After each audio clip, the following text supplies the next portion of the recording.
ils travaillent souvent dans l'ombre, mais ils font de l'excellent travail et s'ils ont à sauver des vies, vous l'avez vu dans le passé, ça s'est produit. Une petite main d'applaudissement pour notre équipe médicale, s'il vous plaît.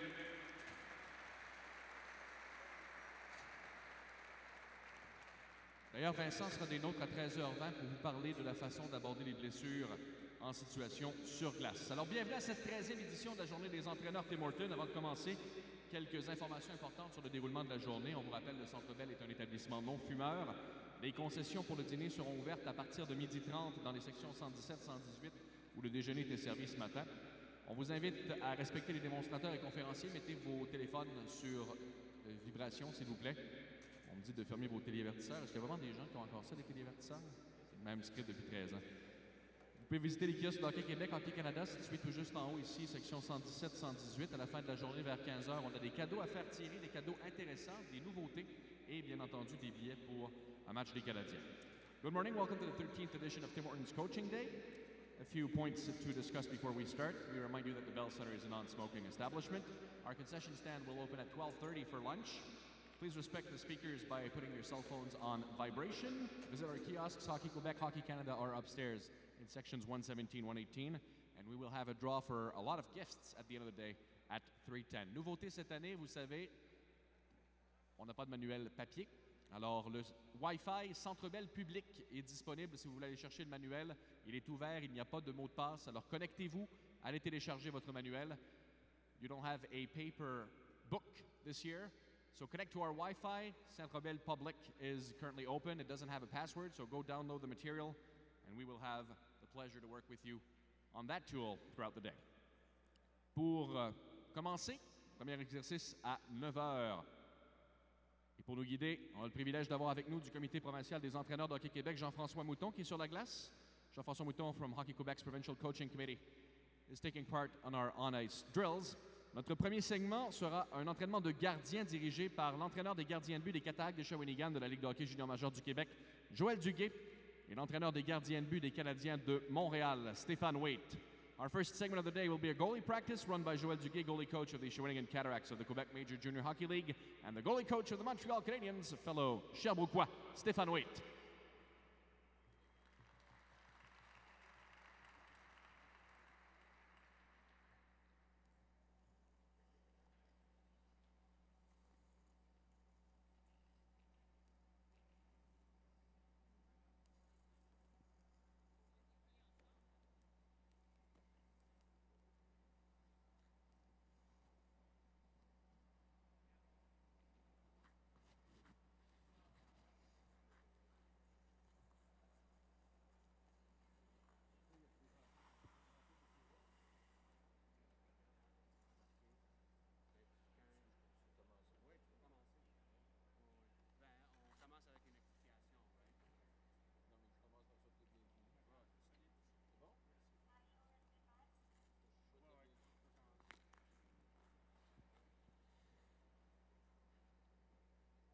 Alors, bon matin tout le monde. Mon nom est Jean-François Mouton. Je suis membre du Comité provincial des entraîneurs Hockey Québec.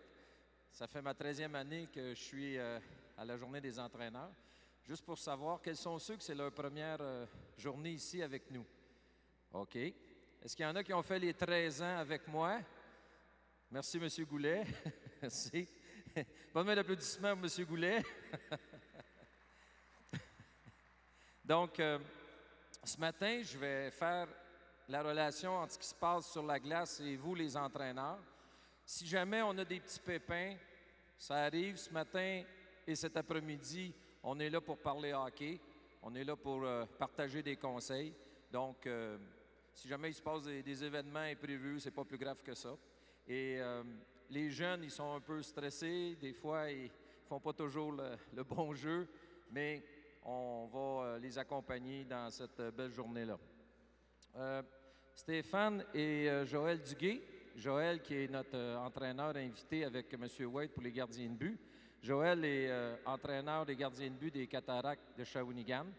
Et Stéphane et Joël vont donc se partager le premier segment de ce matin avec les jeunes gardiens de but. Les gardiens de but ce matin avec nous, il y a Émile Godette, Ulrich Pedello, Nicolas C., Philippe Bande, Lily Tepperman, Valérie Sigouin et Justin Lapointe. Donc, on invite les gardiens de but et on va aller voir nos entraîneurs.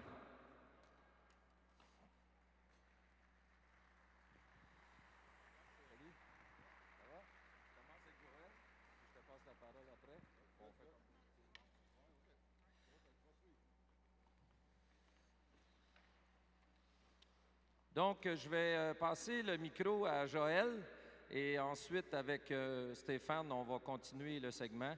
Donc, notre entraîneur invité pour ce matin, Joël Duguay des Cataractes. Bonjour, bon matin. Donc, aujourd'hui, le mandat un peu qu'on se donne, c'est d'être capable de voir à travers 3 clientèles différentes. Donc, on a des gardiens novices à tombe, gardiens pee-wee et 2 gardiens midget espoir. Un peu certains éléments hyper importants, peu importe l'âge des gardiens. Donc, il y a un message ou quelques messages hyper importants que je voudrais que vous reteniez de cette présentation-là. Donc, on va passer à travers position de base, déplacement, technique d'arrêt, pour terminer avec un ou des exercices d'intégration un peu plus complets. Des messages spécifiques qui vont, donc une ligne directrice qui va conduire d'un segment à l'autre. Donc, si on débute, tu veux présenter les gardiens avant ou on débute? Donc, j'invite Stéphane à vous souhaiter la bienvenue. On sait aussi que Stéphane entraîne encore des gardiens de but de tous les niveaux. Donc, Stéphane, un mot de bienvenue pour nos entraîneurs. Bonjour, bon matin tout le monde. Merci de votre présence. Je vous présente les joueurs les plus importants de l'équipe. Donc, on dit souvent que si les gardiens de but n'arrêtent pas les rondelles, tu n'as aucune chance. Ce qui est important avec les gardiens de but, c'est tout le temps de leur donner un petit peu de temps à chaque pratique. Souvent, je sais que c'est difficile au niveau du temps de glace au hockey mineur, mais comme j'ai dit tantôt, ça reste que c'est les joueurs les plus importants de l'équipe, puis ils ont besoin de temps de glace, ils ont besoin de pratique, ils ont besoin d'exercices vraiment spécifiques. Donc, je vous invite à suivre Joël. Je vois son assistant matin. Joël, il est rendu où? Ah, il est là. Donc, bonne journée encore. Donc, pendant que Joël présente les exercices, en même temps, Stéphane accompagne les gardiens. Je passe le micro à Joël, je passe le micro à Stéphane. C'est un peu comme ça qu'on va maximiser les conseils pour les entraîneurs ici présents. Donc, on va commencer avec Joël. Donc, débutons tout de suite avec la position de base. Je vais inviter Nicolas du Midget Espoir à venir vers moi. Donc, au-delà des trucs très basiques, allons vers des principes hyper importants à retenir qui s'appliquent inévitablement à tous les gardiens. Il y a des choses qui vont varier. Exemple, la position de la mitaine, l'angle de la mitaine peut varier. Mais il y a des principes indéniables qu'on doit avoir dans la position de base. Donc, quand Nicolas va prendre sa position de base, donc inévitablement, le bâton au centre, pour nous, c'est hyper important.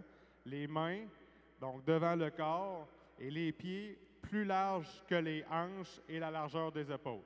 Donc ça, c'est des principes hyper importants. Si je demande à Nicolas de se tourner de profil face à moi, on va aller parler de l'axe d'équilibre. Donc, un des points les plus importants, c'est l'équilibre de votre gardien de but. Si ton gardien n'est pas en équilibre, n'est pas confortable, tout va être très difficile pour lui. Comment on va chercher cet équilibre-là? On développe un axe de travail. Le premier axe, il consiste l'épaule, le genou et le bout des pieds. Donc, si j'étais capable, avec mon bâton, je suis capable de venir vers Nicolas et tracer la ligne entre son bout des pieds, son épaule et ses genoux. Donc, là, on a un gardien qui est en équilibre. C'est l'axe hyper important. Deuxième axe de travail qu'on va aller chercher, c'est l'axe qui correspond à sa tête, ses mains et son bâton.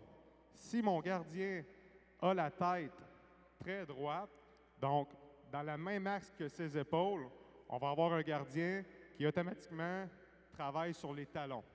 Donc, ce n'est pas vraiment ça qu'on veut. On veut des gardiens agressifs sur le bout des pieds, donc prêt à aller de l'avant.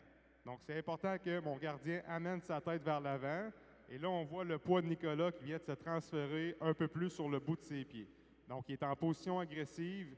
Il est prêt à se déplacer vers la droite et la gauche. Même chose pour les mains. Les mains doivent être devant le corps.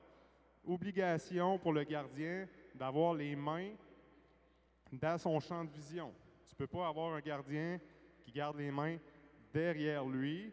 Donc, pour lui, réaliser l'arrêt, avoir une coordination visuelle, avoir une relation rondelle-impact va être très difficile. Et le dernier point, c'est le bâton bien devant. Donc, on a un gardien qui est fléchi. Donc, ça, c'est hyper important. Ce qu'on ne veut pas, mets-toi les jambes droites, Nicolas. Ce qu'on ne veut pas, c'est un gardien avec les jambes droites qui va, un grand risque de tomber vers l'avant ou vers l'arrière, et deux, il va ne générer aucune puissance dans ses déplacements.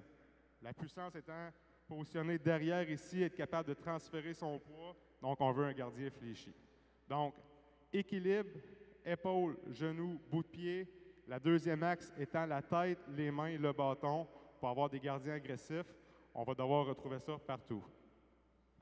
Alors, évidemment, la répétition fait partie de l'apprentissage. Donc, nos entraîneurs aujourd'hui, souvent, ils vont utiliser les mêmes mots, les mêmes concepts. Donc, la répétition fait de l'apprentissage. Mais j'aimerais quand même demander à Stéphane de compléter sur quelques éléments importants de la position de base, ta vision des choses. C'est certain que la position de base, c'est le début de tout. À partir de ta position de base, c'est une question d'équilibre. La plus grosse qualité d'une position de base, c'est être en équilibre. Pas trop penché, pas trop sur les talons. Quand tu fais des déplacements, à partir de ta position de base, tout est une question d'équilibre. Mais à la fin de la journée, la position de base, le plus important pour moi, c'est de te sentir à l'aise là-dedans. Il y a des gardiens de but qui ont une position de base où tu vois qu'ils ne sont pas à l'aise. Et puis, j'ai eu beaucoup de gardiens de but avec différentes positions de base, mais le plus important, c'est sois à l'aise dans ta position de base. Donc, si on va voir avec les plus jeunes, donc un gardien pee-wee, un gardien novice, on n'aura pas la même largeur des pieds. Par contre, inévitablement, le gardien va être moins large et c'est important pour lui pour bien se déplacer. Mais on a le même élément important, donc le bâton est devant, la tête est devant, les mains, point important, faites attention, on ne veut pas voir les mains venir dédoubler une pièce d'équipement, on veut couvrir le plus d'espace possible. Et si on se tourne de côté, les gardiens, si on va regarder face à là-bas, on va regarder ici avec notre gardien qu'on a la super flexion, hyper importante pour nous, pour être capable de se déplacer et être en équilibre. Et c'est le point le plus important à travailler avec vos plus jeunes. C'est le point, à mon avis, un point qu'ils doivent comprendre assez vite. Évitez d'avoir les jambes droites, restez fléchis pour être prêts à se déplacer. Parfait? Excellent. Merci les gardiens. Merci. OK. Parlons, donc position de base, c'est la base de tout, inévitablement. Après ça, parlons de la phase avant le tir qui nous amène à se déplacer. Et tout ça, peu importe le déplacement, sans passer nécessairement à travers les technicalités de tous les déplacements, gardons ensemble un principe que vous pouvez enseigner à votre gardien, que vous soyez un spécialiste gardien ou non, c'est le travail de la tête. L'importance de la tête et des yeux, à travers le travail du gardien est hyper importante. Donc, dans la position de base, on a la tête devant, les yeux sur la rondelle, on garde la rondelle centrée à nous. Quand on va arriver dans les déplacements, ce qu'on veut, c'est que ton gardien soit tout le temps les yeux vers la rondelle. Tout le temps, bouger la tête en premier et se déplacer pour être sûr d'arriver au bon endroit. Gardez en tête que dans toute l'exécution technique des gardiens, à mon avis, en tout cas personnellement, je recherche deux critères. Deux critères que je m'efforce d'enseigner à mes gardiens. Donc, au-delà de la technique, deux principes hyper importants qui sont pour moi dans l'exécution, la vitesse d'exécution et la qualité, la précision de l'exécution. Donc, si je me déplace, je veux être rapide. Donc, je veux arriver avant la rondelle, je veux être bien synchronisé sur le jeu, éviter de prendre du retard. peu importe l'âge des gardiens, c'est un objectif hyper important. Deuxième objectif, bien, je veux être très bien centré sur la rondelle. Donc, c'est là la notion de précision qui embarque. Si je suis très rapide et imprécis, je ne suis pas dans une position avantageuse. Si je suis très précis, mais je manque de vitesse, je ne suis pas non plus. Donc, les deux critères, ils ne sont pas négociables. C'est un objectif de viser 100 %. Donc, quand je travaille avec mes deux gardiens midget espoir, c'est une obligation de réussite sur ces deux critères-là. Vitesse, précision. Quand je travaille avec les plus jeunes, ce que je veux, c'est d'enseigner ces points-là. Donc, si je fais un exercice de déplacement, peu importe, ce que je vais faire, c'est mettre des points de repère sur la glace pour mes gardiens. Donc, si je dois travailler au centre comme aujourd'hui, je vais seulement aligner des rondelles. Et on va faire la même chose et on va prendre un midget espoir de ce côté-là et je vais prendre un, ouais, puis oui, et toi aussi.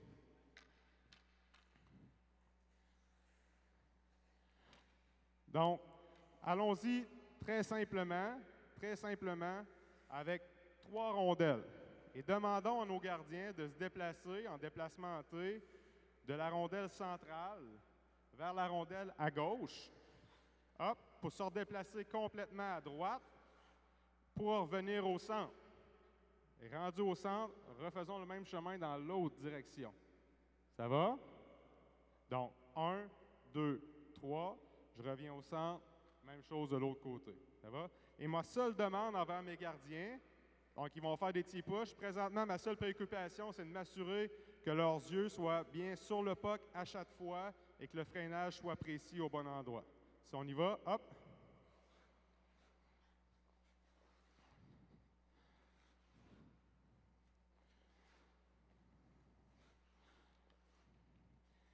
Excellent. Donc, dans ce travail-là, ce que je veux voir, donc avec Valérie ici, Valérie est en position de base vers la rondelle numéro 1. Ce qui est important pour moi, c'est quand elle enclenche le mouvement vers le déplacement donc vers la première rondelle, c'est ce mouvement-là, sa tête, ses yeux, qui enchaînent le mouvement avant de faire sa poussée. Évidemment, il n'y a pas un délai notable. Tout ça se fait très rapidement dans un enchaînement très rapide, mais la mécanique, les yeux en premier, pour nous, c'est hyper important.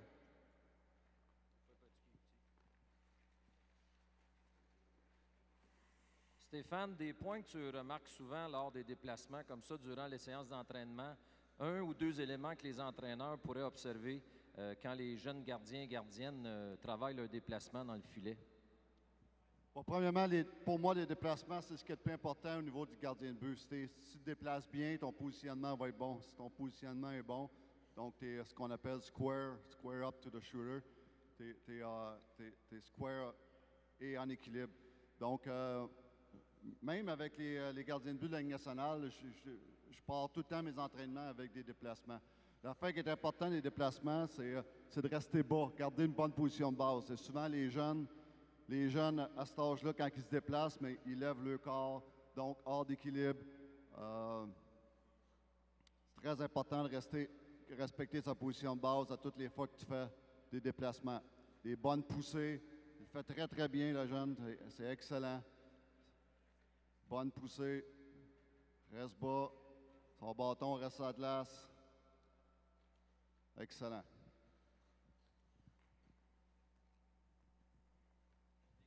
Donc, pendant que Stéphane nous parlait, vous avez vu la modification qu'on a faite avec le plus jeune. On a seulement éliminé dans la progression le long déplacement. Donc, je lui ai fait faire le même trajet versus les 3 rondelles. Cette fois, il devait partir au centre, revenir à gauche, revenir au centre. Donc, évitez les trop longs déplacements quand vous travaillez avec ces jeunes-là, de façon à s'assurer de rester fléchi et de travailler des bonnes puissances. Mais assurez-vous que vos gardiens regardent où ils vont et arrivent au bon endroit. OK. Technique de tir. Donc, qui reste? Il me reste un gardien ici. Nevis. Tu vas rester. Donc, tu peux venir avec moi. Donc, pour rester dans la même lignée du travail des yeux et de la tête, là maintenant, je me suis déplacé face à la rondelle. Donc, ma phase avant le tir, elle est très bonne. Donc, je suis arrivé en bonne vitesse, sans aucun retard et sans aucune erreur de précision. Donc, je suis centré, je suis à la bonne hauteur. Donc, pour le jeune, on pourra voir tantôt dans le demi-cercle qu'est-ce que ça signifie. Centré, bonne hauteur, dans une bonne position de base, j'ai déjà une grande partie du travail qui est fait. Si j'ai un de ces trois éléments-là qui fait défaut, la position de base, le centrage ou la hauteur dans le demi-cercle, mes chances de faire l'arrêt viennent déjà de diminuer de beaucoup, là. Donc, si j'ai ces trois éléments-là, il me reste peut-être seulement 20 du travail à faire. Si j'ai raté à un des éléments, si je suis en retard ou je suis imprécis, ou ma position de base n'est pas efficace, je viens déjà de descendre de beaucoup là, mon pourcentage de succès face à l'arrêt. Donc, ce qu'on veut, c'est que les yeux du gardien soient 100% sur la rondelle du début, donc du départ de la rondelle vers la palette au moment où j'ai un impact. Donc ça, c'est 1. 2, ce qu'on veut éviter avec nos gardiens et ce qu'on veut enseigner en plus bas âge, c'est des gardiens qui travaillent tout le temps en en hyper extension du bras. Donc, des gardiens qui sont tout le temps, excusez-moi le mot, à bout de bras. Ce qu'on veut de nos gardiens, c'est qu'on se rapproche tout le temps un peu du puck. Sans bouger les pieds, on veut comprendre que le corps peut se déplacer de la rondelle vers le puck. Non, sans bouger, je vais aller de l'autre côté. Donc, tu comprends ce que je veux dire? Non, donc, supposons qu'on simule un arrêt du côté de la mitaine. Remarquez le bonhomme du logo des Conquérants. On y va, continue. Tout le temps, un mouvement du corps vers le puck. Donc, on rapproche le corps vers le puck au lieu de travailler seulement en hyper-extension et des gardiens à bout de bras. Des gardiens en hyper-extension tout le temps, c'est très difficile de contrôler les rebonds. Donc, ce qu'on veut, c'est rapprocher le corps du puck. Même chose si je suis en papillon. Et là, on va venir prendre appui sur le genou côté puck, tout le temps pour se rapprocher du puck. Donc, avec les plus jeunes, le langage à utiliser, il varie d'un entraîneur à un autre. Moi, j'aime bien dire « rapproche ton corps du puck, rapproche-toi ». Il y a des entraîneurs qui vont dire « mets ton poids sur le pied ». Et comprenez bien, se rapprocher du puck avec le corps, ça ne veut pas dire toujours bouger vers la rondelle. Ça veut dire déplacer le corps vers la rondelle. Donc, on va aller prendre quelques tirs. On a le temps? Oui, OK. Parfait. On va aller voir ces notions-là, donc de positionnement, de réaction au tir, sur les filets d'un côté à de l'autre avec des exercices bien intégrés là, à plusieurs étapes. Merci. Pendant qu'on s'organise, Stéphane, on voit dans les déplacements que les mains des gardiens de but sont sollicitées, bien sûr, régulièrement. Quelques conseils concernant l'utilisation des mains par les gardiens de but. Bon, premièrement, j'aime quand les bras sont proches du corps, aller vers la rondelle. Quand on parle des compositions de base, les mains sont proches, on va vers la rondelle. Mais pour moi, une des choses les plus importantes, c'est ce qu'on appelle en anglais le puck tracking. C'est garder les yeux tout le temps sur la rondelle jusqu'à temps que la rondelle frappe ton bloqueur ou rentre dans ta mythe. C'est tout le temps garder les yeux, respecter tous les lancers, même les lancers faciles, de prendre l'habitude de suivre la rondelle des yeux jusqu'à temps qu'elle touche encore là ton bloqueur ou ta mitaine. Il y a beaucoup de gardiens de but, même des pros qui ne le font pas bien, ça. Et puis souvent, on donne des mauvais retours parce que ton puck tracking n'est pas assez bon. Donc, tout le temps suivre avec... Je veux voir la tête tourner, voir les yeux qui touchent le puck au bloqueur. Donc, ce qu'on va aller voir comme exercice des deux côtés, c'est un exercice avec déplacement avant, un tir et une réaction au rebond. Donc, je vais partir en position poteau. Donc, on va pouvoir intégrer position poteau, T-push au centre,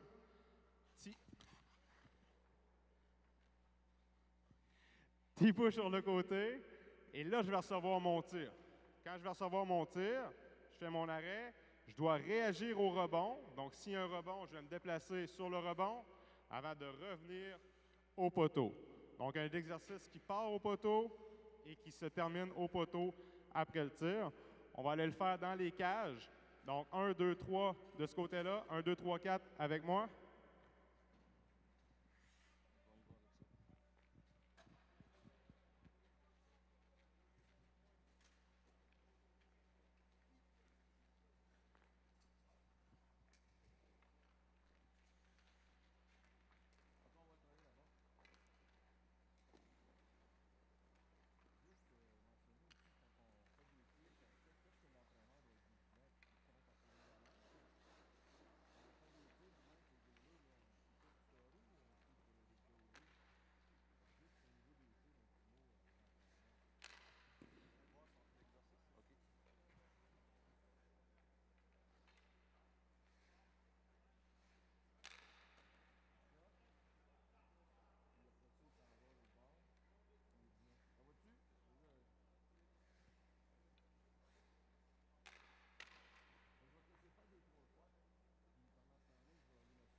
Donc, bien s'assurer de ce qu'on veut voir de notre gardien quand il fait son déplacement vers le centre, face à la rondelle qui est au centre, dans une situation très dangereuse.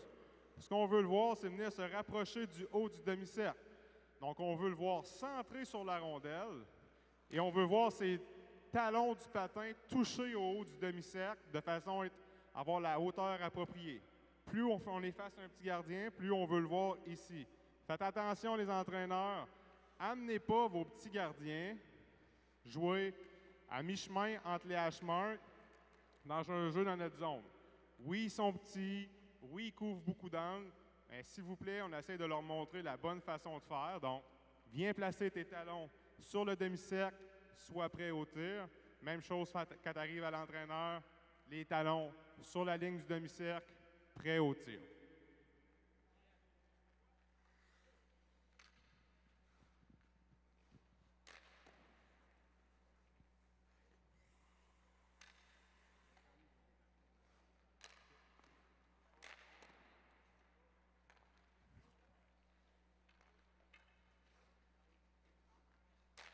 Donc, un point d'observation que vous pouvez immédiatement regarder, c'est la position du gardien, donc, par rapport à son demi-cercle bleu. Et pendant que Stéphane fait des tirs, je vais lui demander, parce que vous aussi, des fois, vous entraînez vos jeunes gardiens, vous prenez des tirs. Je veux juste lui demander, Stéphane, quand on est entraîneur puis on veut travailler certains éléments avec les joueurs, est-ce qu'on shoot pour scorer top net ou on shoot pour le pratiquer? Non, c'est certain qu'en tant qu'entraîneur de gardien de but, l'important, c'est que l'exercice soit bien fait. Je dis tout le temps à mes gardiens de but, prends ton temps, fais-les bien, prends des bonnes habitudes. En tant que coach ou shooter, c'est important de shooter à la bonne place au bon moment. C'est un exercice pour le gardien de but, c'est pas pour scorer des goals. Je demande souvent l'aide de joueurs avant les pratiques pour faire mes exercices de gardien de but. Et puis, il y a certains joueurs que je ne leur demande jamais parce que tout ce qu'ils veulent, les autres, c'est scorer, puis c'est pas le but. C'est bien faire l'exercice. Donc, des gars comme Piqué, j'ai pas besoin de lui. Stéphane, je sais que tu dois nous quitter à 9h20 parce que vous avez un match à préparer pour ce soir. En terminant, Stéphane, un ou deux conseils pour nos entraîneurs ce matin pour continuer à encadrer leur gardien de but encore de façon plus efficace. Un ou deux conseils avant de nous quitter. Ben, écoutez, moi, j'adore faire mes entraînements en 3 étapes. À chaque jour, j'ai 3 sortes d'exercices qu'on fait. On commence tout le temps avec des exercices de déplacement. Une des choses que les gardiens de but haïssent le plus, surtout les jeunes, ce qu'ils haïssent le plus, c'est faire des déplacements. Mais il faut leur faire comprendre que tout part des déplacements. Donc, c'est une des choses les plus importantes. La deuxième chose que je fais dans les pratiques, c'est des exercices techniques. Et on finit avec des exercices de réaction. Donc, à chaque jour, j'inclus, je me répète, un exercice de déplacement, un exercice technique et un exercice de réaction, où ce que là, tu n'as pas le temps de penser, c'est just react, OK? Et puis pour le reste, mais faites attention aux jeunes gardiens de but. C'est une des jobs les plus durs, surtout pour les jeunes. Les jeunes ont de la misère à accepter de se faire scorer des goals, sont souvent jugés. Donc, je vous demande d'être très, très, très positif avec les gardiens de but. C'est la meilleure approche, c'est d'être positif. Ils vont tout le temps donner des buts, c'est normal. Les meilleurs gardiens de but au monde donnent des buts. Donc, le jeune, il faut qu'il le comprenne, il ne faut pas qu'il le prenne personnel. Et surtout, encore une fois, soyez positif avec les jeunes. Merci beaucoup. Stéphane White du Canadien de Montréal.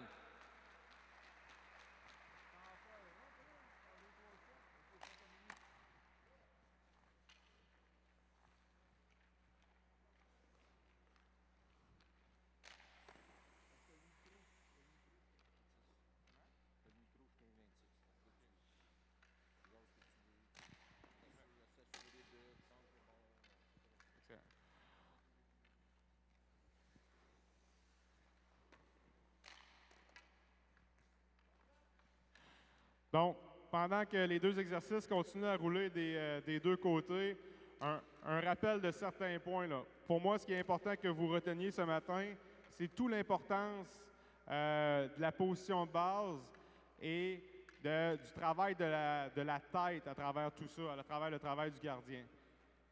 Plus jeune vous faites comprendre à vos gardiens que la position de base, elle est fléchie, c'est une obligation. On peut demain matin avoir une discussion, 10 entraîneurs de gardiens ensemble, à savoir si la mitaine, on doit la placer ici, à la Varlamov, ici, peu importe. On aurait une très belle discussion et on n'en viendrait probablement pas à une conclusion unanime. Par contre, on aurait avec le même groupe d'entraîneurs une discussion sur la position de base et la flexion de tes membres, que ce soit de tes jambes, de tes mains, ça, c'est unanime. Donc, ça, même si tu n'es pas un spécialiste du gardien, tu peux le voir. Si ton gardien, dans l'exercice de tir, il est rarement en papillon, c'est pas juste une question d'éthique de travail, c'est peut-être qu'en position de base, ses jambes sont complètement à droite, c'est impossible pour lui de descendre en papillon. Si ton gardien est tout le temps sur le ventre ou sur le dos, c'est une notion d'équilibre. Donc, sa position bout de pied, elle n'est pas intéressante. Donc, ça, c'est hyper important. Les mains devant, c'est super efficace pour toutes les séquences de tir. Donc, si on regarde travailler ici le travail de Nicolas au filet, on va le voir partir à une position poteau efficace. Donc, au départ, on est bien fléchi, on freine, on reste fléchi. Et ça, c'est un point important. Mettre votre gardien en position de base devant vous, c'est facile. Faire déplacer son gardien après un ou deux T-push et d'avoir la même position de base, ça, c'est une autre partie du travail très intéressante pour eux. Pourquoi? Parce qu'un T-push, un déplacement puissant, qu'est-ce qui arrive au freinage? Souvent, je vais relever les fesses, je vais raidir les jambes, et je vais devenir très instable. Donc, habituez vos gardiens à se déplacer en T-push et très instable. On vient de voir là ici avec Philippe un bon suivi de la rondelle des yeux. Donc, ça, pause, ce ne sera pas long. Coach, wow. Donc, ceux qui regardaient ici, juste avant, la séquence d'avant, Philippe, t'es un peu. Donc, on a eu un lancé dans le plastron sur Philippe qui a donné un rebond. Si tu entraînes des gardiens, Pee-wee, Bantam, midget de ce niveau-là, dans un exercice comme ça, tu ne peux pas accepter. Donc, la notion de contrôle du rebond, elle est hyper efficace. Parce que si je vais de l'autre côté, ce que je veux habituer mon jeune, c'est oui, idéalement contrôler ce rebond, mais surtout réagir en suivant la rondelle des yeux de façon le plus efficace possible. Donc, quand on travaille de l'autre côté avec les jeunes, le maintien de la position de base, la puissance des déplacements, la précision des déplacements. Donc, plus jeune, vous allez inculquer ces deux valeurs-là, vitesse et précision, dans l'ensemble des exercices, plus efficace vous allez être. Stéphane? En passant, j'ai mon ancien élève là-bas dans le coin, Pat Lalime, qui est disponible pour toutes vos questions après. Donc, Pat me dit qu'il prendrait toute la journée pour prendre vos questions.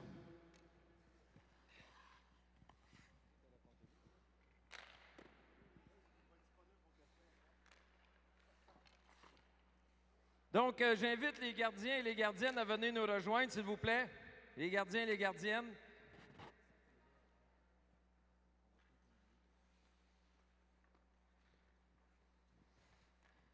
Avant de laisser le mot de la fin et la conclusion à Joël, je voudrais remercier les gardiens et les gardiennes. Je sais que il prend une demi-heure de temps.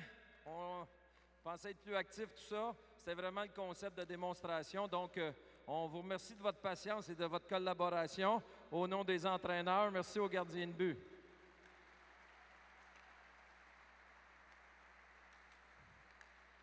Et comme tout bon entraîneur, Joël, la synthèse et le mot de la fin en quelques instants.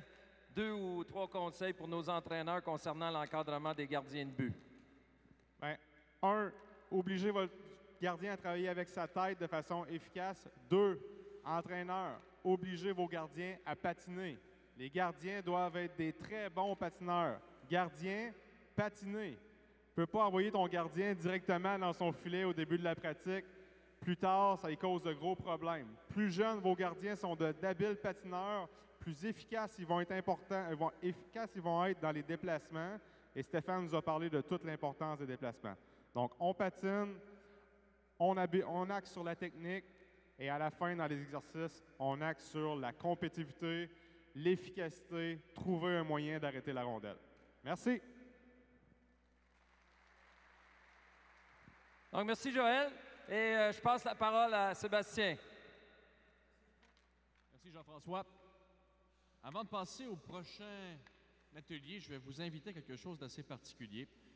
Les Canadiens sont heureux d'annoncer la tenue d'un 2e camp de rêve qui va donner l'occasion aux partisans de la première heure de vivre le rêve en jouant aux côtés des légendes des Canadiens préférés. Ça dure 3 jours. Ça va mélanger entraînement sur glace et hors glace, des activités de groupe à l'extérieur de la patinoire également. Ça se tient du 20 au 23 novembre. Voici ce que ça comprend. 3 séances sur glace, incluant un match au Centre Bell avec l'expérience totale, annonceurs, vidéo et tout ça, le 22 novembre en après-midi. 2 nuitées à l'Hôtel de Cristal au centre-ville de Montréal et 1 nuit à New York. Billets et transport en autocar vers New York pour le match Canadiens-Islanders le 20 novembre à Brooklyn. Match des Canadiens dans une loge ici au Centre Bell pour le match face aux Islanders le 22 novembre. La nourriture, les breuvages, le chandail, les bas, l'équipement et les vêtements des Canadiens. Et l'apparition des anciens, notamment parmi ceux qui seront présents, Pierre Turgeon, Mats Naslund, Gaston Gingras, Régent Houle, Yvan Cournoyer et Guy Lafleur. Détails et inscriptions, canadien.com. Allez sous l'onglet Communauté dans le camp de rêve des Canadiens. Montreal Canadiens are proud to announce their second adult fantasy camp, which will take place from November 20th to the 23rd. Included in your registration fees, 3 on-ice sessions, including a fully animated game here at the Bell Center on November 22nd to the afternoon, a 2-night stay at Hotel de Cristal in downtown Montreal, and a 1-night stay in New York City. Ticket and deluxe bus transportation to the game at Barclays Center in Brooklyn on November 20th.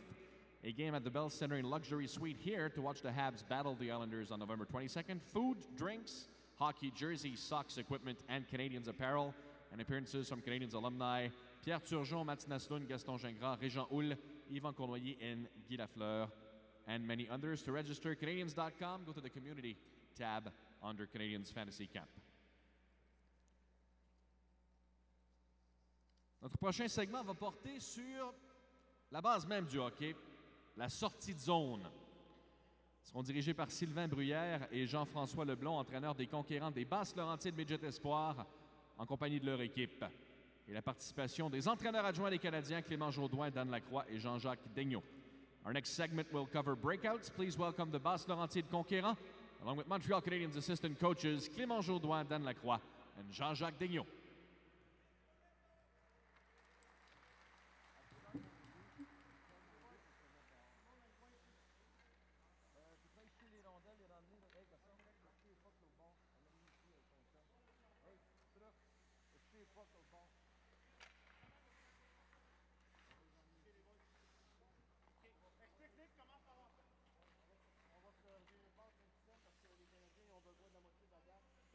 Des choses à faire, pourquoi?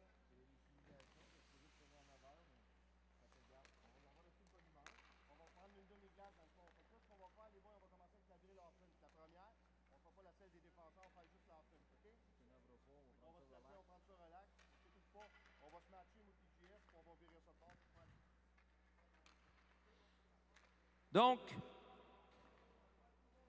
les gens de la simulation d'accident vont continuer leur opération de ce côté-là. On a demandé aux joueurs et aux entraîneurs des conquérants de s'ajuster. Donc, ça arrive au cours d'une saison. Alors, on va travailler de ce côté-là. Et en même temps que Dan Lacroix est avec nous pour le segment des sorties de zone, il y a peut-être d'autres entraîneurs qui vont joindre à nous. On va y aller minute après minute. Avant de commencer, Jean-François, pendant qu'ils font l'exercice, juste nous expliquer en quoi consiste cette première partie. Oh, excusez, M. Bruyère. Oui. OK, on va faire une simulation d'une sortie de zone avec un open face. Les points qu'on veut là-dedans, c'est la tête haute. Toujours regarder notre joueur pour recevoir la passe en plein mouvement. Fait qu'aussitôt qu'il reçoit sa passe, il est en explosion. Avec une passe, un lancer au filet. Présentement, je suis accompagné, merci, de l'entraîneur Dan Lacroix pour le concept des sorties de zone et nos entraîneurs ici présents. 2-3 conseils dans l'apprentissage des sorties de zone, Daniel. Bon matin tout le monde. Premièrement, pour les sorties de zone, nous, on met beaucoup d'emphase sur le jeu des défenseurs à donner vraiment la rondelle le plus tôt possible aux avants. On veut que la rondelle soit sur la palette des avants le plus tôt possible. Et ça prend deux choses dans ce temps-là, dans ce cas-là. Ça prend des avants qui sont disponibles pour avoir la rondelle. Et puis, ça prend de l'exécution avec la rondelle. Et un petit détail qu'on aime parler beaucoup, c'est de vraiment forcer vos défenseurs à faire moins de stick handling avec la rondelle, puis de la mettre dans une position pour pouvoir la passer le plus vite possible. Alors, travailler pour patiner alentour de la rondelle pour pouvoir la passer le plus vite possible.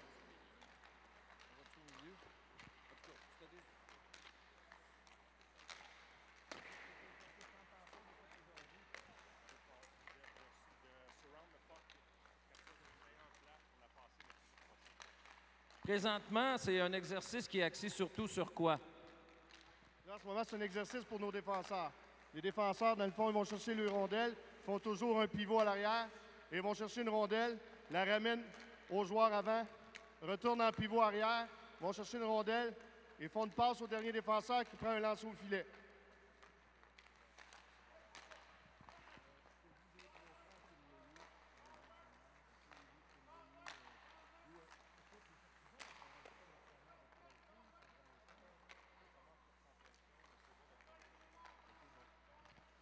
Daniel, on sait que pour les plus jeunes, le contrôle de rondelle n'est pas toujours facile. Ils ont moins d'expérience en termes de vision de jeu. Quelques conseils au niveau de, est-ce qu'on met de la pression? Est-ce qu'on les laisse aller sans pression? Ton point de vue sur l'apprentissage des sorties de zone?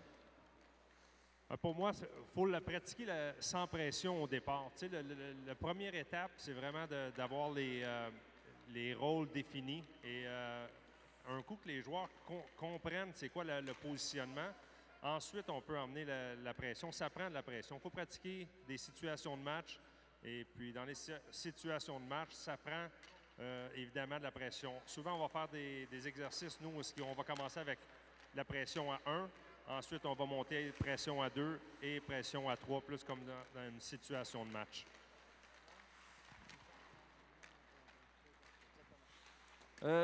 Souvent, dans les entraînements, on travaille spécifiquement un élément, comme ici, l'arrière récupère rapidement, on sort de la zone, mais au niveau, Sylvain, est-ce qu'on peut créer un enchaînement d'une autre action tactique?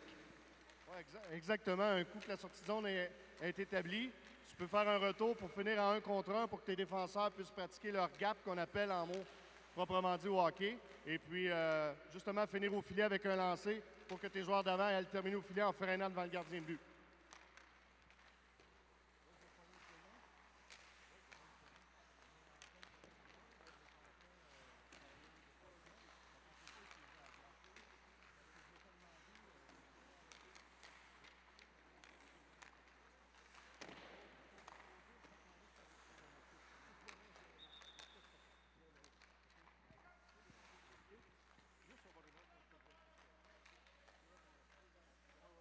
Donc, de Daniel Lacroix à Clément Jaudoin, entraîneur adjoint avec le Canadien. Clément, tu me fais part de quelques observations concernant l'efficacité dans les sorties de zone. Je te laisse aller pour intervenir avec les joueurs. OK. Le premier critère, quand j'ai regardé là, le peu de la pratique, pour moi, les joueurs sont allés dans l'automatisme, ne sont pas allés dans le fait de faire éducatif. Donc, à chaque fois, pour moi, le défenseur aurait dû tourner la tête et ensuite aller chercher sa rondelle. Ce qui se produit, c'est que le défenseur s'en va chercher la rondelle, ne regarde jamais. Donc, il ne peut pas éviter de dire « je m'en vais à gauche, je m'en vais à droite ». Donc, à toutes les fois, j'aurais sifflé, à toutes les fois, j'aurais dit au défenseur « excuse-moi, là, tu ne fais pas ta job ». Ta job, c'est ta tête, elle bouge, tu regardes ce qui se passe, puis ensuite, tu vas récupérer ta rondelle. Donc, ce n'est pas un automatisme, c'est de développer le vrai automatisme pour le défenseur.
Alors, un peu comme on a dit tantôt, par rapport à la pression qu'on pourrait mettre, on voit ici, Clément, que l'arrière n'a pas de pression.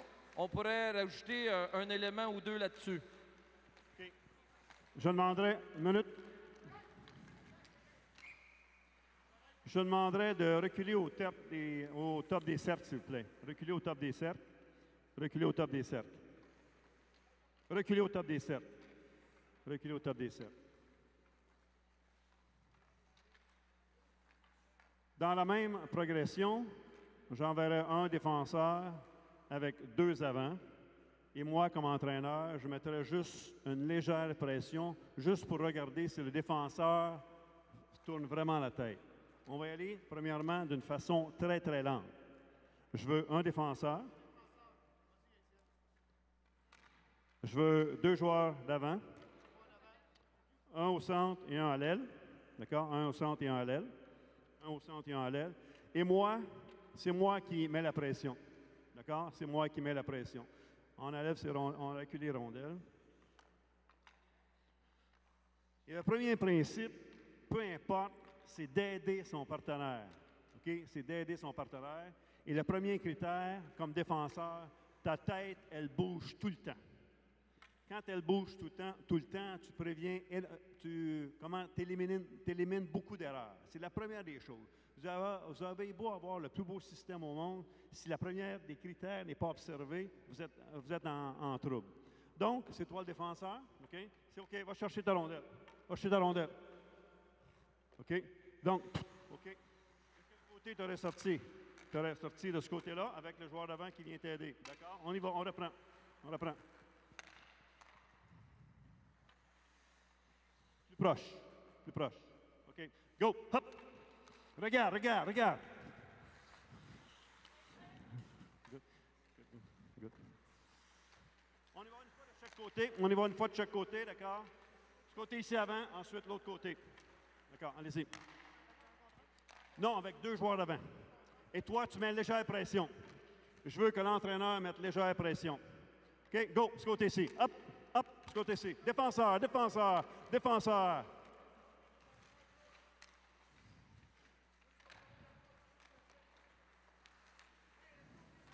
Wait.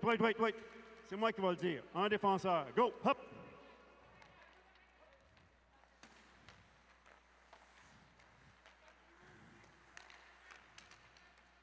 Attendez. Hey, attendez ici. Attendez ici. Attendez ici. Un instant. Hey! On va y aller un côté à la fois. Arrête. On arrête. On y va un côté à la fois. OK? Un côté à la fois. Je vais le dire, ensuite ça va de ton côté. On y va ce côté ici. Go. Stop. Hey, un côté à la fois. Maintenant, ça va de côté. Ça me prend un défenseur ici. Ça me prend un défenseur. Go. Hop.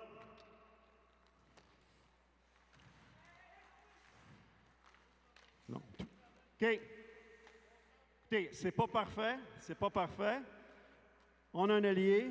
On devrait avoir un centre qui descend comme ceci pour se rendre disponible.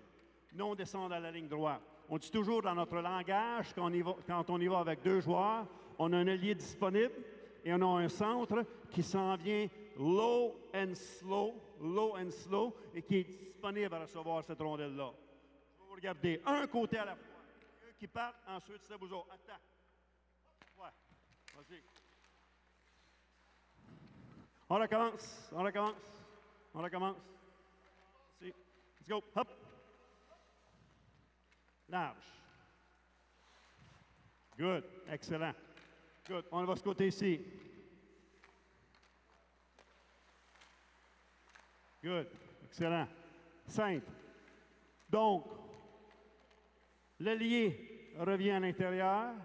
Le centre descend low and slow. On est là pour s'aider. Je descends low and slow. Tasse-toi. Et je lui donne un target. Je lui donne une cible pour qu'il puisse, d'accord, faire une passe descente.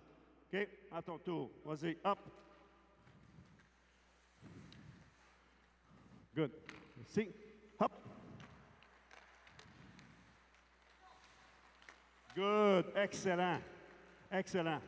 Dans notre langage à nous, si vous observez beaucoup de matchs, beaucoup de sorties de zone sont faits, ce qu'on appelle au point de mise en jeu, qu'on appelle le nipple play.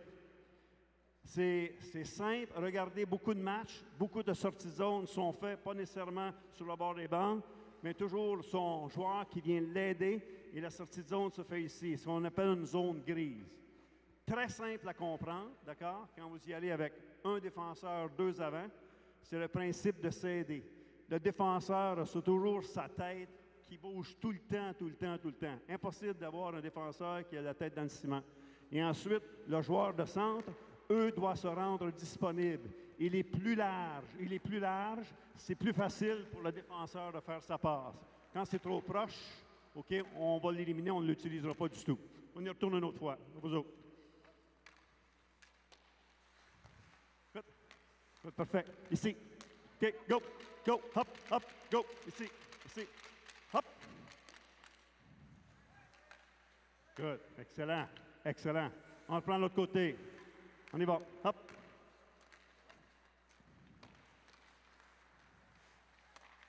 Good. Bien. Ce côté ici. Go. Good. Parfait. OK, good.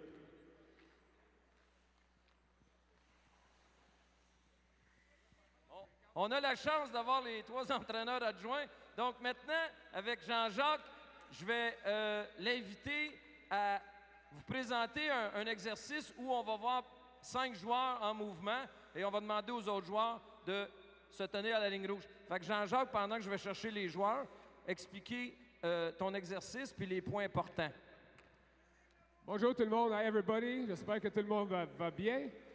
Qu'est-ce qu'on va faire ici? On va mettre les rondelles dans le centre de la patinoire, puis on va faire quelques sorties de zone, certaines pas mal conservatrices, comme défenseur au milieu de la glace, comme Clément l'expliquait, low and slow pour le joueur de centre. Puis ensuite, on va aller avec des breakouts que nous, les Canadiens de Montréal, on appelle des dings. Des dings, c'est des petites passes. Puis le but de l'exercice de ces breakouts-là, c'est d'avoir un surnom sur l'échec avant. So what I'll do, I'll gather all the players down there. We'll go 3-4s to defensemen, and we'll start with more conservative breakouts, like DDD up the middle, quick up. There's also breakouts that you'll see in the NHL. The weak side D is always exploited. It's a big trend right now to create offense with a 4-man attack. So it's imperative that the weak side defenseman, net front, activates himself and that we use him. So we'll do a breakout in that regard where we go up the wing, weak side D, and then we'll use breakouts that we call dings, D-I-N-G. We use that with the Canadians, and the concept is just to outnumber the opponent on the forecheck. Because oftentimes teams nowadays forecheck, obviously with F1, F2, and F3, but there's also a 4-man forecheck with defensemen creeping up the wall. So it's really important that down low, you outnumber the opponent once you're breaking out. Okay, Clément, the first breakout we're going to do is DDD up the middle. Clément said earlier it's low and slow for the center.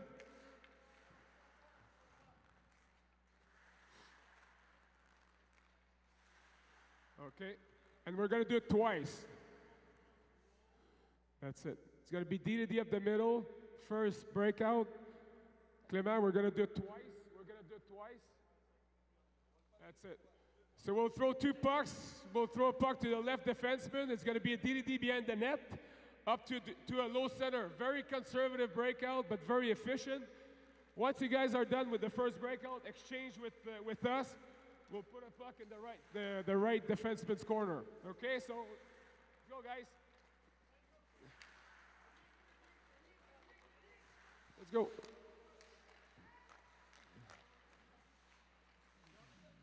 Okay, that's it.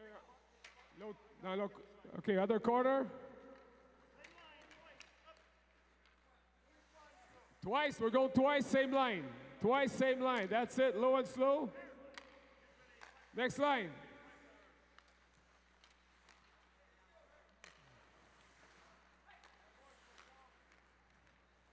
Stop.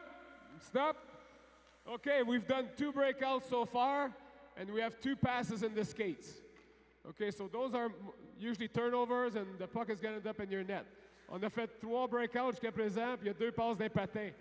Alors, les joueurs, il faut vraiment avoir un bon focus.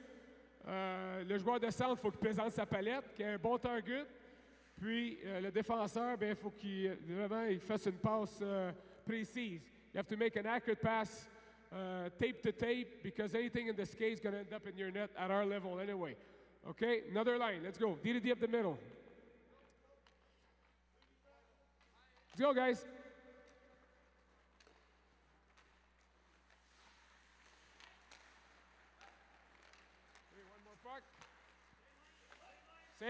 Same line, same D's. We're going twice.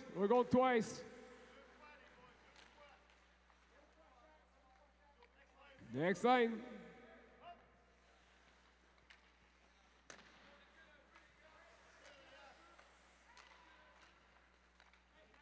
Let's go. Focus on your passing.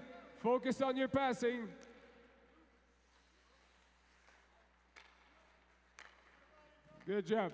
Are we done? Everybody, one more line? One more.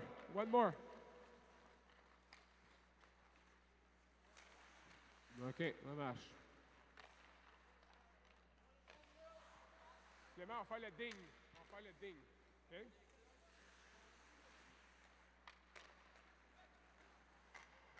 OK? Okay, just one more breakout there, guys. I think we have 2 minutes left. It's a breakout that's a little bit more advanced that we use a lot there in the NHL. A lot of teams use that, and we call it a ding, okay? And I'll give you an example. If I'm defending and somebody's coming at me, we're always telling our defensemen, on dit tout le temps à nos défenseurs d'avoir un bon gap à la ligne bleue. Alors, si j'ai un bon gap à la ligne bleue, c'est mon partner qui va aller chercher la rondelle. Okay, my partner is going to, so the D2 is going to pick up the puck if I have a good gap. OK? Ensuite, le centre doit supporter le défenseur pour un ding en arrière du but ou un ding sur la bande. OK? Alors, ma trajectoire à moi, comme défenseur qui reste avec un bon gap, la rondelle est chippée derrière moi. La rondelle est chippée derrière moi, j'ai un bon gap. Moi, je reviens aux hashes, juste ici. Mon partner des deux va chercher la rondelle, a le support du centre pour un dink derrière le but ou un dink sur la bande. OK, alors c'est un peu plus avancé, c'est a little bit more advanced, but it's all about out-supporting the opponent. OK? C'est pour avoir un surnombre sur les forecheckers. Alors, je répète encore, défenseur numéro 1 a un bon gap, reste haut à la ligne bleue. Défenseur numéro 2 va chercher la rondelle. Défenseur numéro 1 va aux hashes. Le centre spot derrière le but.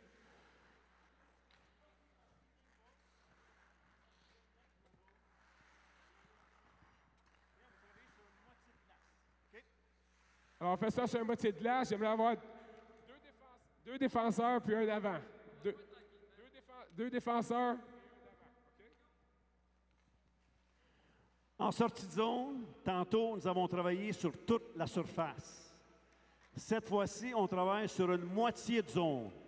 Et sur une moitié de zone, c'est la tendance qui se fait présentement dans la Ligue nationale qu'on appelle les dinks. Dink net, dink board. On y va lentement. Attention. En avant, ce côté-ci. En avant, ce côté-ci. C'est toi? OK. On y va lentement.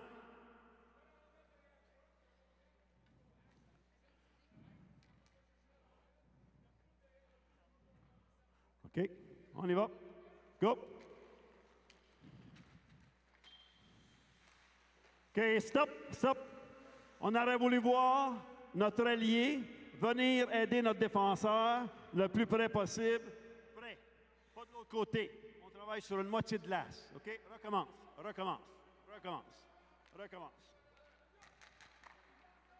Et regardez, ce soir, vous allez en voir des dinks.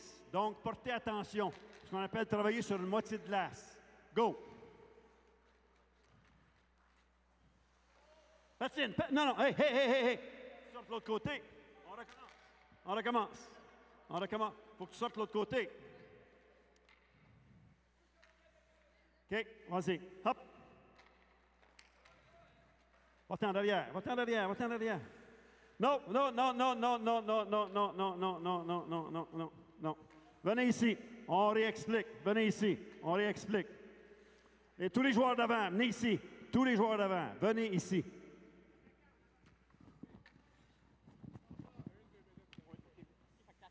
Écoutez-moi bien. Défenseur avant. On met la rondelle. Le défenseur, lui, est obligé de stand up. Défenseur s'en vient ici.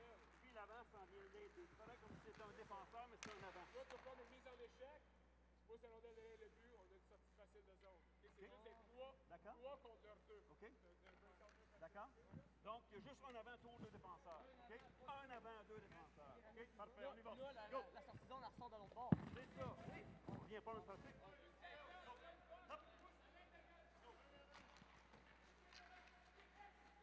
Next three. Un avant, deux défenseurs. Good. Hop, on y va. Parfait. Hop. OK, hop, let's go. Deux défenseurs. Donc, cette expression-là, on appellerait ça dink net. OK? Quelquefois, on peut faire un dink board.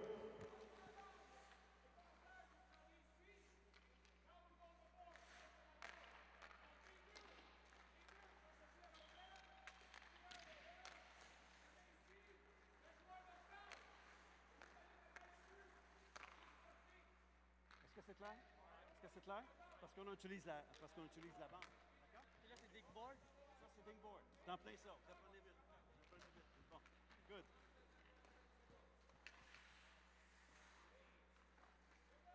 Pas grave. OK, en avant. Ah ouais.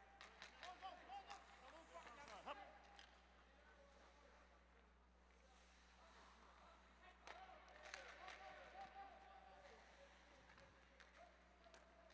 Donc, tout ça, on appelle ça, c'est notre pain et notre beurre. On fait ça d'une façon continuelle, régulière, c'est constant.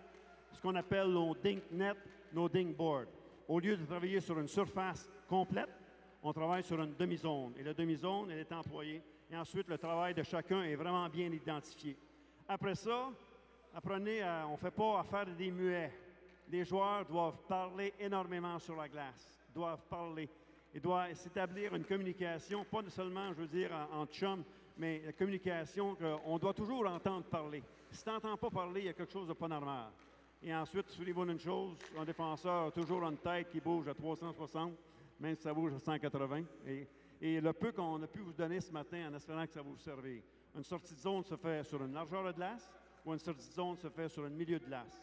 Et quand on parle milieu de glace, on appelle ça un dinks. Quand on appelle ça sur une surface complète, c'est les overs avec les différentes options que l'on peut développer. Et sur ça, on vous souhaite une excellente journée et n'ayez pas peur de poser des questions entre vous autres. Merci. Clément Jaudoin et Jean-Jacques Daigneault du Canadien de Montréal.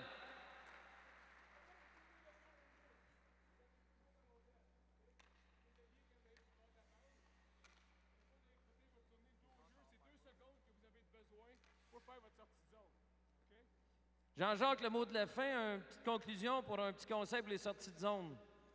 C'est ça, pour les sorties de zone, mais j'ai parlé un peu aux défenseurs. Le message aux défenseurs, c'est de ne jamais passer la rondelle sur une sortie de zone au travers d'un joueur, OK?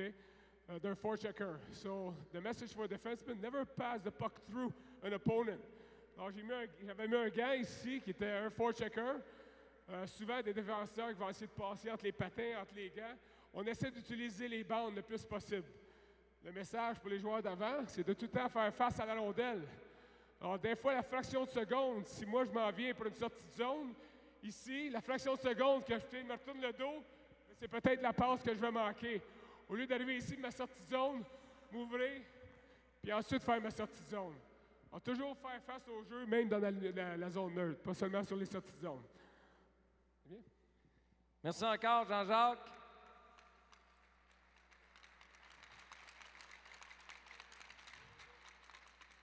Donc, les joueurs des Conquérants ont dû s'ajuster. Les explications des entraîneurs du Canadien, ils ont tenté de les essayer. Ensuite, ça allait mieux. Donc, merci de votre collaboration, les gars. Les entraîneurs, même chose. Donc, merci aux Conquérants et à son équipe d'entraîneurs.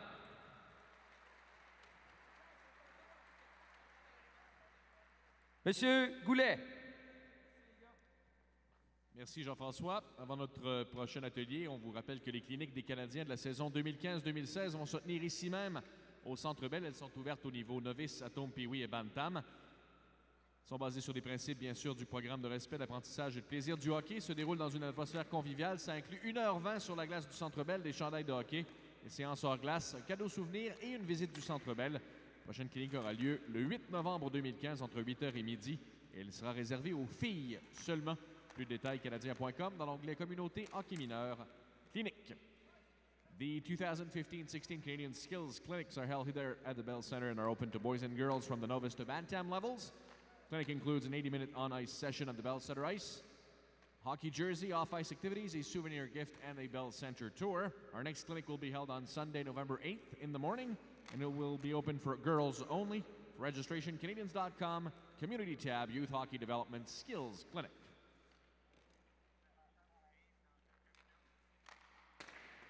Notre prochain invité est en route vers le podium, alors je vous invite à demeurer bien en place.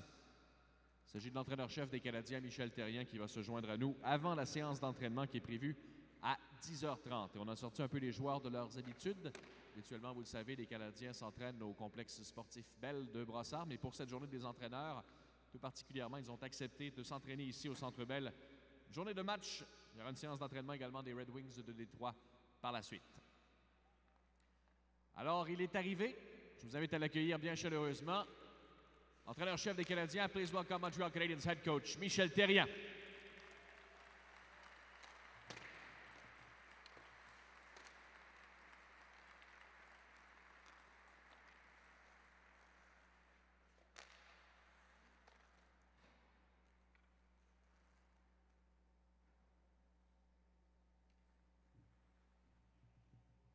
Bonjour tout le monde. C'est le fun à tous les années. On s'aperçoit qu'il y a de plus en plus de de gens qui viennent assister à ce genre de journée-là. Puis ça me rappelle aussi un peu à mes débuts comme entraîneur. Il y a 25 ans, j'assistais à des genres de réunions comme ça, des colloques. Même Jean-François, il peut être là, il était moins durant les étés. On passait beaucoup de temps à se perfectionner. Je voudrais juste vous... je dis la bonne nouvelle qui arrive de lancer. Je voudrais juste vous dire un peu mon cheminement en tant qu'entraîneur. Il y en a sûrement là-dedans d'entre vous qui vont probablement se reconnaître. Avant d'arriver dans la Ligue nationale, il y a beaucoup de sacrifices qui est fait. J'ai joué dans la Ligue junior majeure du Québec. J'ai joué un petit peu dans la Ligue américaine. Je n'avais pas le talent pour jouer dans la Ligue nationale. À l'âge de 25 ans, j'ai commencé à me trouver un job à Bell Canada. Je me sentais très sécure, j'étais très heureux. Mais j'avais juste un problème. Je travaillais dans un poteau, j'avais un petit peu le vertige. Fait que c'était pas trop ma carrière. Mais j'ai commencé par passion. J'ai toujours aimé le hockey, bien entendu. Mais j'ai commencé par passion à être assistant-entraîneur dans la Ligue de hockey junior majeure du Québec avec l'assistant de Laval. Je travaillais de 7 h le matin à 4 h dans mes poteaux, puis on finissait de travailler. Je m'en allais à l'aréna. À l'époque, dans le temps, les entraînements étaient à 5 h. Fait que j'embarquais dans mon char et on allait soit un entraînement ou c'était des matchs. On avait 3 semaines de vacances, puis souvent dans ces temps-là, on prenait des journées à l'occasion, une fois de temps en temps, pour aller sur la route, que ce soit à Chicoutimi, à Hull. Tout ça pour vous dire qu'il y a des sacrifices qui s'est fait énormément. Pendant 5 ans, je n'ai pas eu une journée de congé parce que mes journées de vacances, je les prenais pour diriger. Il y a beaucoup de sacrifices qui s'est fait avant d'arriver à un certain niveau. J'ai eu la chance d'être engagé par Canadien à un jeune âge, j'avais environ 30 ans, j'ai fait mes débuts dans la Ligue américaine. Et après avoir coaché X nombre d'années, pratiquement 4 ans dans la Ligue américaine, j'ai eu ma première chance avec le Canadien de Montréal. J'étais très jeune, j'avais 37 ans. Manquait beaucoup d'expérience parce que je ne connaissais pas non plus la Ligue. Pour moi, aller coacher au Madison Square Garden, quand tu as 37 ans, tu n'as jamais joué là, ça pouvait être je ne dirais pas intimidant, mais c'était impressionnant. Retourner au niveau de la Ligue américaine, refaire mes classes pour devenir meilleur, coacher les Penguins de Pittsburgh, une occasion exceptionnelle d'avoir coaché des athlètes comme Sidney Crosby, comme Evgeny Malkin, Christopher Letang, Marc-André Fleury. Ces petits gars-là, ils étaient jeunes à l'époque, quand on a atteint la finale de la Coupe Stanley à notre deuxième saison. Sidney avait seulement 19 ans. Malkin avait seulement 20 ans, Marc-André avait seulement 20 ans. Donc, on était une jeune équipe. Un de mes plus grands regrets, c'est bien sûr que l'année suivante, quand ils l'ont remporté, malheureusement, je n'étais pas là. Quand je suis revenu à Montréal, je me sentais d'attaque pour diriger le Canadien, pour connaître le marché, pour connaître un petit peu les médias. Donc, c'est avec beaucoup de fierté que j'ai embarqué dans ce challenge-là et ça me donne l'occasion de travailler avec un groupe exceptionnel que j'ai. Il y a beaucoup de travail qui est fait avant d'arriver à être une équipe élite. Il ne faut pas oublier, quand on est arrivé, moi et Marc Bergevin, l'équipe était dernière, on était dernier. Il a fallu monter, il fallait avoir un concept d'équipe, il fallait créer un bon esprit, il fallait créer une chimie au sein de notre équipe. Une des choses que j'ai faites en arrivant avec le Canadien, c'est de bien m'entourer. Je pense que quand on veut avoir du succès, mais il faut quand même être très bien entouré en tant qu'entraîneur. J'ai eu la chance le premier gars que j'ai engagé chez Gérard Galland qui avait connu du succès au niveau de la Ligue de hockey junior majeure du Québec. Je suis très content pour lui qui a eu la chance encore de diriger la Ligue nationale. Il fait un travail exceptionnel avec les Panthers de la Floride. Jean-Jacques Daigneault, Clément Jaudoin, Stéphane Waite, Daniel Lacroix. Donc, on est un bon personnel d'entraîneur, on met beaucoup de temps. Les nuits sont très courtes parce qu'on se lève très tôt pour préparer notre match de ce soir. C'est toujours comme ça. On a un bon début de saison, bien entendu. On vient de passer à l'histoire dans l'organisation. Mais il y a beaucoup de travail. Ouais. Merci.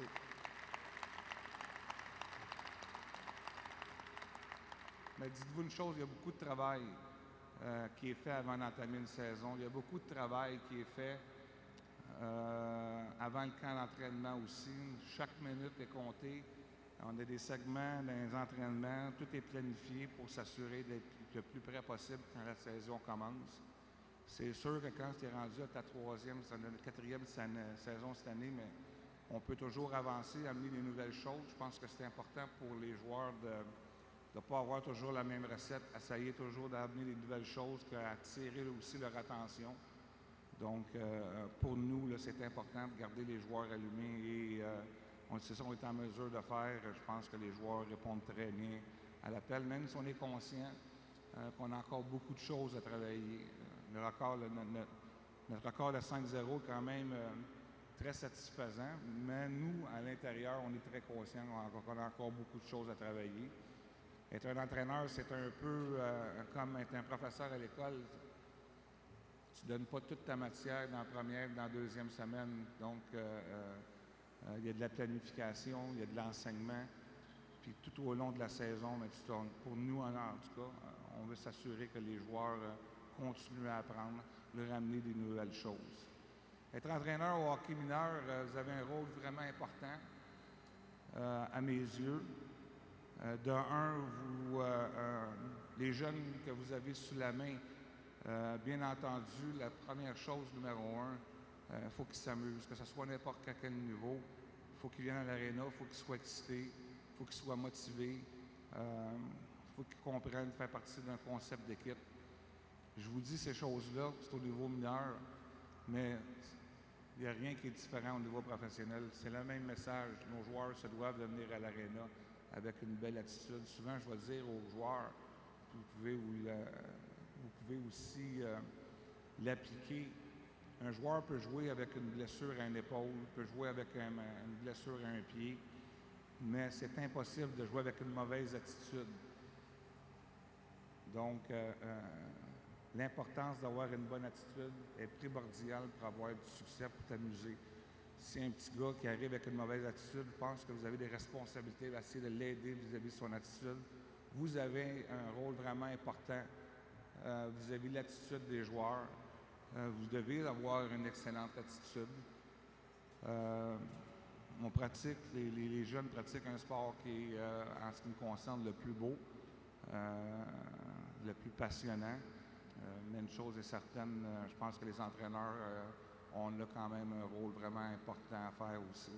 Non seulement au niveau du hockey, mais l'implication que vous faites aussi très peu dans ces gars-là qui vont jouer dans la Ligue nationale. Il faut tous être conscients, mais les valeurs que vous pouvez leur amener sont très importantes, que ce soit dans l'immédiat ou dans leur futur. Il y a souvent des gars que j'ai dirigés au niveau junior qui n'ont pas fait de carrière dans la Ligue nationale, mais l'implication, les bases qu'on leur a données de faire partie d'une équipe de hockey, mais souvent, ça peut leur rester une bonne partie de leur vie. Je ne sais pas si vous avez une couple de questions. Ça me fait plaisir de répondre.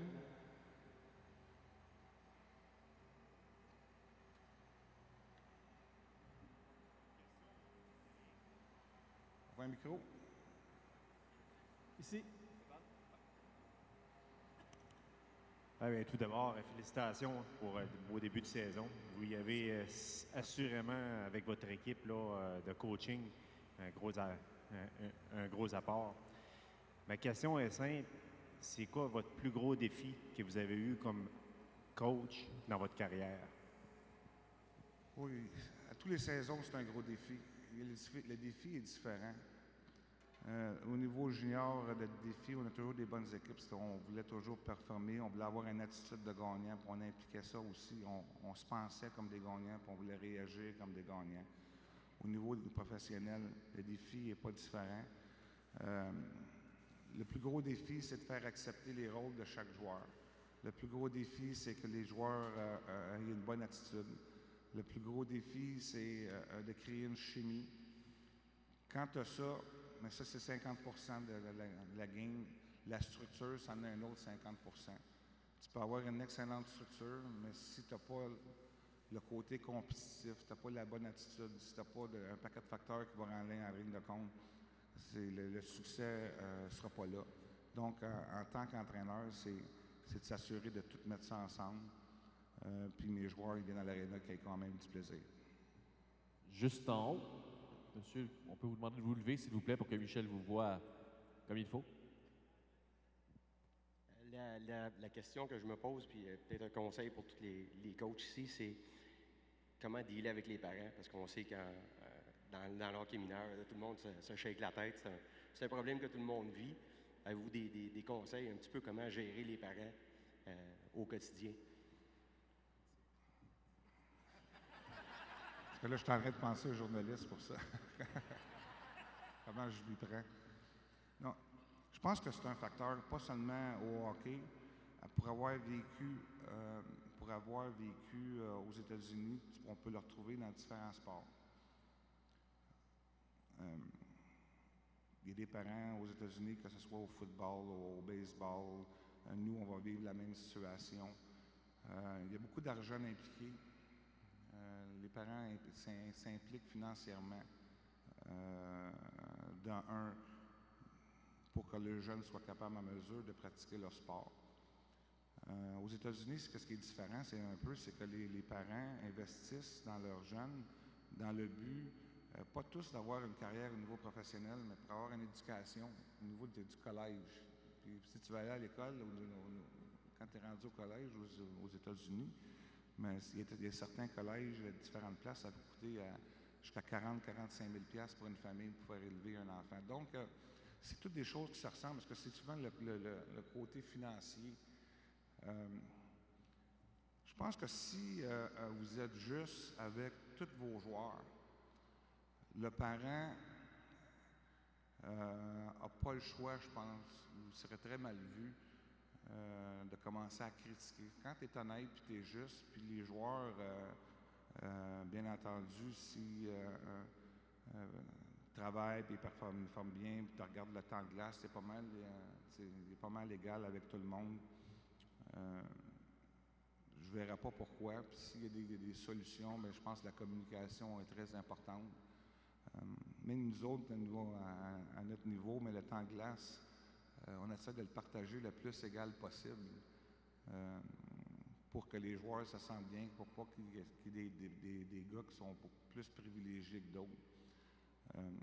Mais je pense que la communication, quand vous être ouvert avec les parents, ou que si un parent n'est pas content, de lui faire part que s'il voulait vous parler, l'attitude des parents aussi est importante, mais je pense qu'il faut comprendre aussi là-dedans, c'est que, à mes yeux, les parents peuvent être impliqués financièrement, puis souvent les parents, mais ils pensent que tous leurs jeunes vont jouer au niveau de la Ligue nationale, puis c'est très peu. Il y a très peu de jeunes qui ont cette opportunité-là. Mais je pense que la communication, c'est ça qui est le plus important. Quand tu es capable de communiquer avec, que ce soit les petits gars ou les parents, mais je pense que quand la communication est là, ça règle beaucoup de problèmes. Dernière question, Michel, de ce côté-ci. Dernière question. Bonjour, j'aimerais connaître un peu le détail de la préparation d'avant-match dans les heures avant la partie avec les entraîneurs et les joueurs. Il y a beaucoup de travail qui est fait. Il y a déjà eu des réunions qui ont été faites ce matin. On est quand même ici, les coachs, on est quand même très tôt pour faire la préparation du match. Les unités spéciales ont déjà été rencontrées. On a eu des meetings juste avant que je vienne vous parler. Vu qu'on n'a pas eu d'entraînement, c'est un entraînement facultatif hier. Tout le monde va être sur la glace ce matin. Et vu qu'on est en début de saison, mais il y a quand même des choses qu'on a à travailler. Donc, vous allez voir, ce matin, on va travailler un petit peu notre jeu de puissance, où on pense que notre power play ne marche pas comme qu'on voudrait. Donc, on n'a pas la chance de le travailler. J'ai toujours cru, c'est bien beau le répéter, puis tu peux montrer du vidéo, mais je pense que la meilleure manière aussi de le travailler, c'est de le pratiquer. Donc, on a un petit peu de temps ce matin pour le travailler. Vous allez voir, là, si vous assistez à l'entraînement, on va en travailler un peu pour s'assurer de s'améliorer.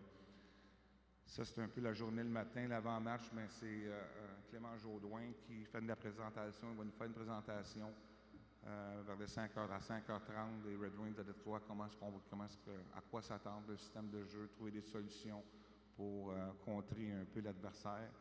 Et après moi, je termine le meeting en enseignant à tous les matchs. On revoit notre dernier match, les bons coups qu'on a faits, les moins bons coups, où est-ce qu'on doit s'améliorer. Fait qu'il y a d'enseignement à tous les journées de match pour s'assurer que les gars gardent le focus et veulent continuer à s'améliorer. Donc, ça dépend. Comme les derniers matchs, je sentais un petit peu de tension, je sentais un petit peu de pression dans mon meeting, vu que c'était vraiment notre match d'ouverture.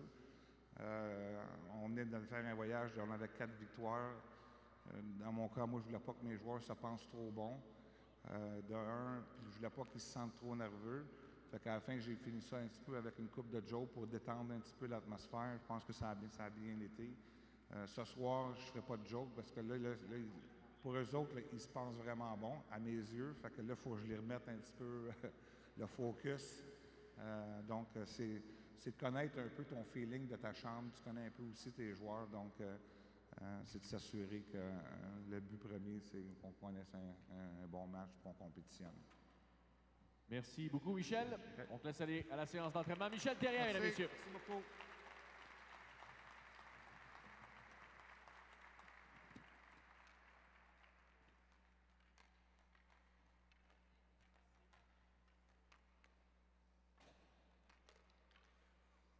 Alors, comme le veut la tradition, les Canadiens seront les premiers à fouler la glace une journée de match. L'équipe locale, une séance d'entraînement prévue pour durée maximale d'1 heure. Ensuite, ce seront les Red Wings de Détroit.